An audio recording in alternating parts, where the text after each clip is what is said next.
I really wanted to work with Brett, and his background is mostly comedic, and mine is mostly dramatic. There's just something really off about him that he's okay with being in touch with, and we were both very comfortable with being in touch with.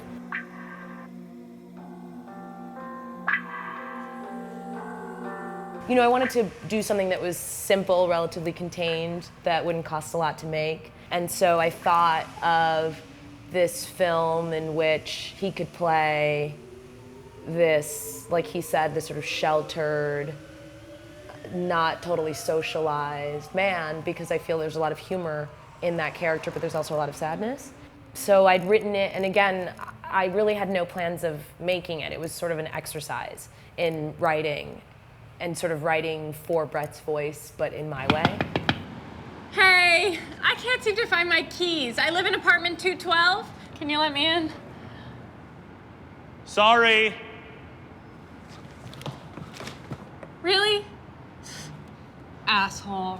I happened to be in New York a couple months before we made the short, and I saw Catherine Waterston in this play, and we went to college together, and I hadn't seen her act in a really long time, but I always really liked her essence. And I saw her in this play, and she was so great that afterwards when we went out for drinks, I was just like, I don't know if you want to do this. I can pay you -$5, but I would really love for you to play this part. And I sent it to her, and she responded immediately and very enthusiastically. And then she came to LA and spent the weekend with us, and Brett got to do fun things to her, and it was really good.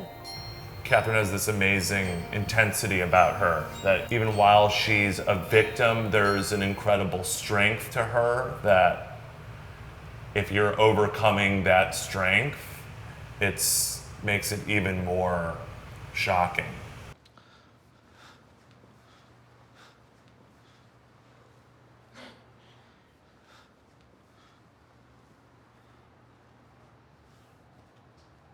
The tension in the film, I feel, arises for a couple of reasons. It's a little bit in the writing. I think that when you read the script, it reads relatively dramatic. When Brett and Catherine did it together, when we sort of just read it, there was a lot of humor in it.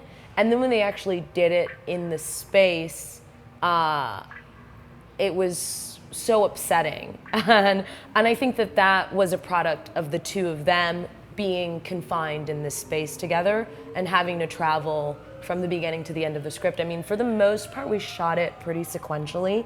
So except for a couple of moments, they really did get to go through the arc. And as a result of having that, I think you really feel the tension build because it builds for them as well. What are you making?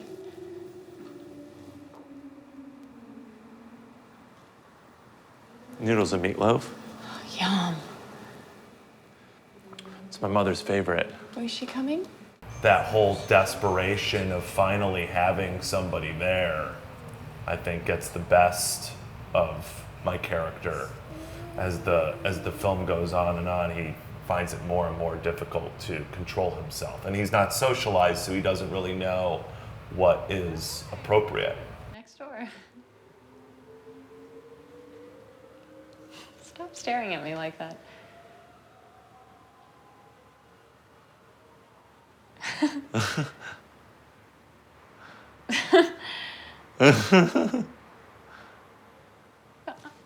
gonna use your phone. She has to call her boyfriend again, and Brett just touches like the back of her shirt just under her hair, and she turns and looks at him, and like the face that she makes is so frightening that you could feel how bad it feels to be touched by someone when you don't want to be touched by them.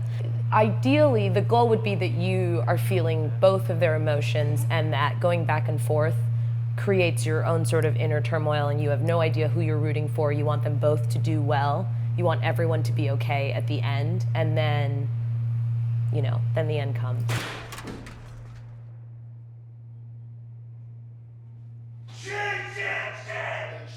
And then we went to South by, And it was really awesome. It was really great to see something I'd made with people. I'd always read as very serious to me with moments of humor, and then it was really awesome to watch it with an audience, watch them laugh really hard, and then at the end be like, fuck, which literally happened a couple times, and I was like, yes.